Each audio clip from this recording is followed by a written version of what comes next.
বলেন নাই উনি যে এদেশের জনগণ তারা যে গণভোটে ভোট দিয়েছে না বুঝে ভোট দিয়েছে?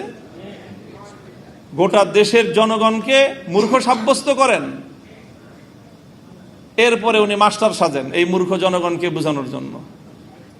উনি মাস্টার সেজে এদেশের সংসদের ৩০০ সদস্যকে আর এই ৩০০ সদস্য যারা গোটা দেশের জনগণের প্রতিনিধিত্ব করে তাদেরকে সংবিধান পড়ান মাস্টার সেজে।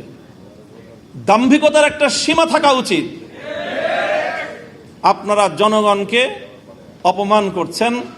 এই ভূত আসলে আপনাদের ঘাড়ের নতুন ভূত না, এটা শেখ হাসিনার ঘাড়ে সওয়ার হওয়া সেই পুরাতন ভূত আপনাদের কাঁধে এসেছে। আল্লামা সাঈদী রহমতুল্লাহ আলাইহির একটা খুব আলোচিত দৃষ্টান্তর কথা বলে আলোচনা শেষ করছি। ওই যে একটা আপনার বন্টনের গল্প শুনিয়েছিলেন না, যে সিংহ, গাধা আর শৃগাল মিলে একটা শিকার করেছে। এরপরে সিংহ বলেছে, এখন তো শিকার করলাম গরু, হরিণ আর খরগোশ, এখন ৩ জন মিলে শিকার করেছি, বন্টন না করে তো খাওয়াটা এটা বেইনসাফি দেখায়, কাজেই একটা পদ্ধতি অনুযায়ী তুমি বন্টন করো। গাধাকে বন্টন করতে দিল, গাধা বন্টন করলো, আপনি বড়, আপনি গরুটা খান, আমি মাঝারো, আমি হরিণটা খাই, আর ওই পাতি শিয়াল ও ছোট ও খরগোশটা খাক। তো সিংহ এক চড় মেরেছিল, এক চড়ে তার ঘাড় উপরে পড়ে গিয়েছিল। এরপরে বলল যে শৃগালকে বলল, তুই ভাগ কর। না মহারাজ, কি ভাগ করব?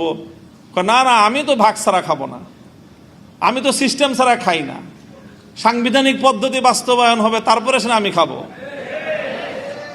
শৃগাল বলল যে আপনি গরুটা দিয়ে সকালবেলায় আপনি ব্রেকফাস্ট করবেন, হরিণটা দিয়ে ডিনার করবেন, লাঞ্চ করবেন, আর খরগোশটা দিয়ে আপনি ডিনার করবেন। জিজ্ঞাসা করলো, এত সুন্দর বন্টন তোরে শিখাইছে কে? তো শৃগাল বলে, ওই যে একটু আগে যে গাধার পরিণাম আমাকে এই উত্তম বন্টন শিক্ষা দিয়েছে। হাসিনার ভূত যার কাঁধে ভর করেছে তাদেরকে বলতে চাই, হাসিনাকে অনেক মানুষ বলতো যে খুব রাজনীতি বুঝে। আমি তখনই বলতাম যে হাসিনার মতো বেকুব রাজনীতিবিদ বাংলাদেশে দ্বিতীয় কেউ জন্ম নেয়নি। ৭০ বছরের আওয়ামী লীগকে বাংলাদেশ থেকে ধ্বংস করে দিয়ে গিয়েছে শেখ হাসিনা। শেখ হাসিনা গাধার মতো ভূমিকা পালন করতে গিয়ে সীমান্তের অপর প্রান্তে গিয়ে পড়েছে। তোমরা শৃগালের মতো যদি সেই শেখ হাসিনার পথ অবলম্বন করার চেষ্টা করো, সেখান থেকে শিক্ষা গ্রহণ করো, তোমার পরিণাম ভিন্ন কিছু হবে না। ক্ষমতার মসনদে বসলে জনগণকে খুব ক্ষুদ্র মনে হয় না? ক্ষমতার মসনদে বসে শুনেছিলাম ইঁদুর নাকি নিজেকে সিংহের মতো ভাবে। আজকে বিএনপির অবস্থা দেখে মনে হচ্ছে তারা ক্ষমতার মসনদে বসার পর জনগণকে তারা ইঁদুর আর নিজেদেরকে সিংহের মতো ভাবছে। আমরা পরিষ্কার ভাষায় বলি, জনগণকে সম্মান করতে শিখো। গণভোটের যে রায়, বাংলাদেশে এটি ৪র্থ গণভোট আজকের আলোচনায় এসেছে। বাংলাদেশের তো নয়, বিশ্ব ইতিহাসে রেফারেন্ডাম এবং গণভোটকে এইভাবে উপেক্ষা করার কোনো দৃষ্টান্ত এবং নজির নাই।